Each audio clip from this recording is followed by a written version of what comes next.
दोस्तों, किस पाप के कारण स्त्री समय से पहले ही विधवा हो जाती है? नमस्कार दोस्तों, आपका स्वागत है एक और नए वीडियो में। भगवान विष्णु और माँ लक्ष्मी क्षीर सागर में शेषनाग की सैया पर बैठे हुए थे। तब माता लक्ष्मी के मन में जिज्ञासा हुई और उन्होंने भगवान श्री विष्णु से प्रश्न किया, हे प्रभु, किस कारण से एक स्त्री समय से पहले विधवा होती है? ऐसा कौन सा पाप है जो एक पतिव्रता नारी को भी विधवा बना डालता है? क्या स्त्री के विधवा होने के संकेत पहले से मिलते हैं? तथा स्त्री का वह कौन सा अंग है जिससे यह पता चलता है कि स्त्री विधवा होगी या नहीं? इस प्रकार से प्रश्न पूछने पर भगवान विष्णु कहते हैं, हे प्रिय, तुमने उचित ही प्रश्न किया है। यह सत्य है कि कुछ स्त्रियों के भाग्य में जल्दी विधवा होना लिखा हुआ होता है, चाहे वह पतिव्रता ही क्यों ना हो।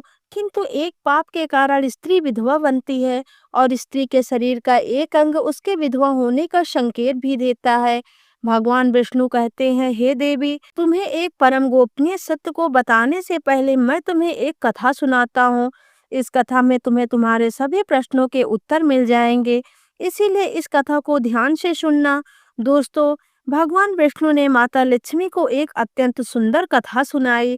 इस कथा के माध्यम से भगवान के समस्त मानव जात के कल्याण के लिए महत्वपूर्ण उपदेश दिए हैं, इसलिए आप इस कथा को पूरा जरूर सुने। इस कथा को आधा अधूरा सुनना पाप माना जाता है। तो चलिए शुरू करते हैं। दोस्तों, एक समय की बात है, मध्य देश में एक अत्यंत धनवान सेठ रहा करता था। उसका एक पुत्र और 3 पुत्रियां थी। उसकी तीनों पुत्रियों का विवाह अच्छे और धनवान घराने में हो गया था, किंतु सेठ की एक पुत्री को दुर्भाग्य का सामना करना पड़ा। उसकी एक पुत्री विवाह के कुछ ही वर्षों के बाद विधवा हो गई और अत्यंत दुख में जीवन बिताने लगी। उस विधवा स्त्री का नाम था सुकन्या। सुकन्या अत्यंत सुंदर, गुणवान और पतिव्रता नारी थी, किंतु उसके भाग्य में जो अशुभ लिखा हुआ था वह उसके साथ घटित हो गया।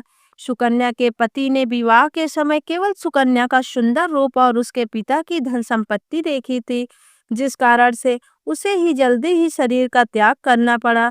बचपन से ही सुकन्या के शरीर के अंगों पर उसके विधवा होने के लक्षण दिखाई दे रहे थे, लेकिन किसी ने उस पर ध्यान नहीं दिया था। कन्या के पिछले जन्म के कर्मों के कारण उसे इस जन्म में विधवा होना पड़ा था। भगवान विष्णु कहते हैं, हे देवी, अब मैं तुम्हें सुकन्या के पूर्व जन्म की कहानी सुनाता हूँ, तो उसे तुम ध्यान से सुनो।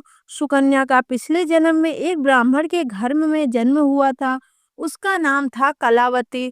वह ब्राह्मण राजा को अत्यंत प्रिय था, जिस कारण से ब्राह्मण का घर धन धान्य से भरा हुआ था। उसके पास बहुत सारी संपत्ति थी।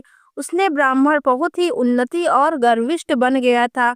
वह ब्राह्मण अपनी पुत्री कलावती से बहुत प्रेम करता था, क्योंकि वह उसकी इकलौती पुत्री थी। कलावती बहुत ही सुंदर और पिता के लाड प्यार से वह भी बिगड़ चुकी थी। उसके पिता उसकी हर इच्छा को पूरे करते, उसे कभी किसी चीज के लिए कमी नहीं पड़ने दी। कलावती ने अपने जीवन में कभी दुख नहीं देखा था और उसे अपनी सुंदरता पर भी अत्यंत घमंड था। फिर वह कलावती जवान हुई तो उसके पिता ने उसका विवाह करने को सोचा, लेकिन उसकी एक शर्त थी कि जो भी कलावती से विवाह करेगा वह उसके साथ उसके पिता के घर में ही रहेगा, अर्थात घर जमाई बनकर रहेगा। ब्राह्मण ने अपने सभी रिश्तेदारों को यह बात बता दी और चारों तरफ यह बात फैल गई। विद्वान और ज्ञानी पंडित कलावती के घर पर उसे देखने के लिए आ गए, लेकिन कलावती ने किसी को भी पसंद नहीं किया। कलावती ने कई विद्वानों और ब्राह्मणों को अपमानित करके घर से बाहर निकाल दिया। फिर एक दिन एक अत्यंत सुंदर ब्राह्मण भिक्षा मांगने के लिए आया। कलावती के घर में भिक्षा मांगने के लिए आया, जिसे देखकर कलावती उस पर मोहित हो गई और अपने पिता से कहने लगी कि वह उसी भिखारी ब्राह्मण से विवाह करेगी। यह सुनकर कलावती के पिता ने भी स्वीकृति दे दी और इस भिक्षुक ब्राह्मण को कलावती से विवाह करने के लिए पूछा, तो उस भिक्षुक ब्राह्मण ने भी हाँ कर दिया और फिर कलावती उस ब्राह्मण को विवाह संपन्न हुआ। कलावती विवाह के समय बहुत प्रसन्न थी। उसे उसका मनपसंद जोड़ीदार मिल चुका था। विवाह के बाद कुछ दिनों तक कलावती अपने पति के साथ बड़े प्रेम से रहती थी और उसकी सेवा करती, लेकिन कुछ ही दिन बीतने के बाद कलावती ने अपना असली रंग दिखाना शुरू कर दिया।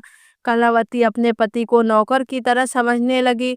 उसकी आज्ञा का पालन करने की जगह उसे ही आज्ञा देने लगी। कलावती अपने पति को भी उसके नाम से बुलाने लगी। खुद अपने पति के पैर दबाना छोड़कर अपने पति से खुद का पैर दबाने लगी। कलावती स्वेच्छाचारी थी। वह पति को बिना बताए ही घर से बाहर चली जाती। कभी पति को कोई बात नहीं मानती। पति से पहले ही भोजन करती। किसी भी धार्मिक कार्य में पति के साथ नहीं बैठती। वह अकेली ही मौज करती थी। अपनी पत्नी से ऐसे व्यवहार को देखकर कलावती का पति बहुत दुखी रहने लगा। उसने कलावती को बहुत समझाने की कोशिश की, लेकिन वह कभी नहीं मानी। कलावती अपनी ही मनमानी करती रहती थी। कलावती की माता ने भी उसे समझाने का प्रयास किया। स्त्री को अपने पति के साथ ऐसा व्यवहार नहीं करना चाहिए, लेकिन कलावती अपनी माँ की बात कभी नहीं मानती थी। वह जानबूझकर अपने पति को अपमानित करती रहती थी। दिन रात पति की बुराई करना, उसे अपशब्द करना, उसे नाम लेकर बुलाना आदि प्रकार के निंदनीय कार्य वह रोज करती थी। कलावती का पति भी उससे बहुत परेशान हो गया था।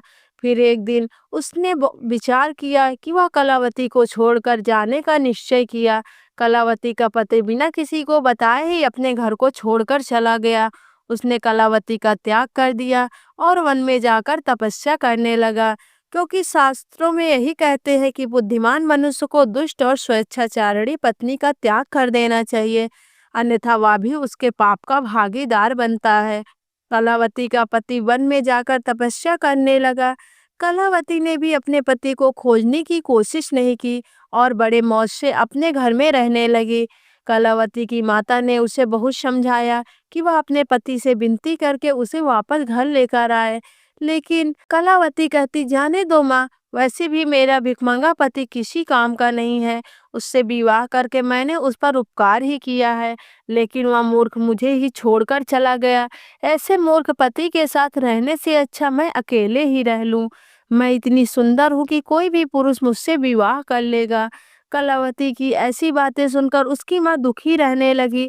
इधर कलावती का पति ध्यान मग्न होकर तपस्या करने लगा और सांसारिक बंधनों से मुक्त होकर ईश्वर की भक्ति में लग गया। फिर कुछ दिन बाद कलावती के पिता के साथ अशुभ घटना घटी। उसे राजमहल में चोरी करते हुए सिपाही ने पकड़ लिया और राजा को इसकी खबर दी। राजा उस पर बहुत क्रोधित हुए और उसका सारा धन संपत्ति छीन उसे बंदी गृह में डाल दिया। सब कुछ छीन जाने के कारण कलावती बहुत गरीब हो गई। उसकी माँ और कलावती अब दूसरों के घर में काम करने के लिए जाने लगी। कलावती के पिता को कारागृह में बंद थे, तो उसे और उसकी माँ को सारा काम करना पड़ता था। तब कलावती को अकेलापन सताने लगा। घर में कोई पुरुष नहीं था, इसीलिए उसकी रक्षा के लिए भी कोई नहीं था। अब कलावती को अपने पति की याद आने लगी, लेकिन कलावती का पति तो सन्यासी बनकर बैठा था। फिर कलावती अपने पति को ढूंढने के लिए वन में चली गई, लेकिन उसे उसका पति कहीं पर नहीं मिला। वह वन में हर तरफ घूमने लगी, लेकिन उसे उसका पति मिला नहीं। फिर वह एक जगह पर विश्राम करने बैठी तो अचानक उस स्थान पर एक शेर आ गया और उसने कलावती पर हमला कर दिया और उसी क्षण कलावती के प्राण चले गए। मृत्यु के बाद दो यमदूत कलावती को घसीटते हुए यमलोक ले गए। यमलोक में कलावती यमराज के सामने जा पहुंची तो यमराज ने उसके पाप और पुण्य का मूल्यांकन किया। यमराज कहने लगे, यह तो अत्यंत पापड़ी स्त्री है। इसने कभी अपने पति का सम्मान नहीं किया। इसने बार बार केवल अपने पति का अपमान ही किया है। यह उसका नाम लेकर बुलाती थी और अपने पति के साथ नौकर की तरह व्यवहार करती थी। ऐसी दुष्ट स्त्री को नरक में भेजना चाहिए। फिर कलावती नरक में चली गई। अनेक वर्षों तक नरक में सजा भुगतने के बाद कलावती को अपने पूर्व जन्मों के कर्मों का प्रायश्चित करने के लिए फिर से मनुष्य जन्म प्राप्त हुआ। जो पाप कलावती ने किए थे, उसी पाप के कारण कलावती के शरीर पर विधवा होने के लक्षण प्रकट हुए।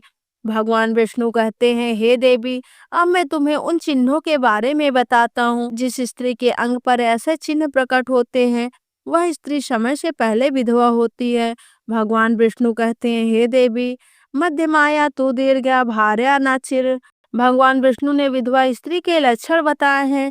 यदि किसी स्त्री के पैर पसीने से रहित हो, उस पर नसें दिखाई न देती हो, तो उसके पैर चिकने तथा कोमल हो, तो वह स्त्री सुख भोगने वाली तथा ऐश्वर्यशालिनी होती है। यदि स्त्री के पैर का अंगूठा गोल मांसल हो तो वह स्त्री पतिव्रता एवं ऐश्वर्यशालिनी होती है। यदि स्त्री के पैर के अंगूठे पर नसें दिखाई देती हो तो वह दुर्भाग्य से युक्त व्यभिचारिणी होती है। बहुत छोटे अंगूठे वाली स्त्री क्लेश करने वाली तथा दुख भोगने वाली होती है। छपटा हो तो वह स्त्री गर्भधारण क्षमता में दुर्बल होती है। यदि किसी स्त्री के पैर की तर्जनी अंगुली अंगूठे से भी बड़ी हो तो वह स्वच्छंद कामचारिणी अनेक पुरुषों से संबंध बनाने वाली होती है। यदि किसी स्त्री के पैर की उंगलियां परस्पर मिली हुई हो तो एक दूसरे के नजदीक हो, गोल एवं सीधी हो, नाखून पतले एवं छोटे हो तो वह ऐश्वर्यशालिनी होती है और ससुराल में सुख भोगने वाली होती है। अब मैं विधवा स्त्री के पैर के लक्षण बताता हूँ।